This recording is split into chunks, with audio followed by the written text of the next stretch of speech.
явж байгаа. Багийн ахлагчийн дамжуулалт, Бруно Фернандешийн дамжуулалт маш их орж ирсэн. Харри Магуайр ардаа үлдээсэн. Нэг дараа Амад Диалло. Шууд хаалт руу явуулсан. Зяндес Брендан Джонсон дургуулсан талбаар яваад орсон доо.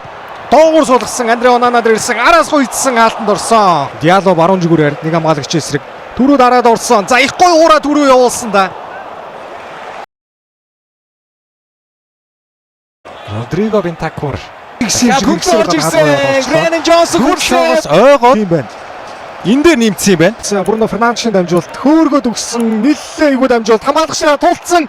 Яа Фернандешийн дамжуулалт. Нилээ хөөргөд хаалга руу чиглүүлээ явуулсан. Дооргүйсэн Гарначо хаалгаруу зогссон байна. Мазроо Гарначо Бруно Фернандеш мөрөгсөн. Тарцсан байгаа. Далуугийн дамжуулалт нилээ хөөрсөн, дээгүүр орж ирсэн. Зя торгуулын талбай дотор цогх боломжтой. За энэ дэр унагцсан байж болох уу? Диалло.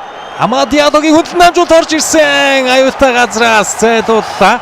Бөмбөгтэйгээ тоглогч дээр. Далло бөмбөг аваад шууд хөндлөн дамжуулалтыг өгсөн. Хаалгаруу мөрөгсөн. Викарио. Эцсийн үчид хааж ийн. Өгч Феликс Цвайрыг эцсийн шүлгийг үлээснээр Тоттенхэм клуб 2-ээс цомоо их өрхөөр оллоо үзэгчтэй. Өмсгөлтэй баг.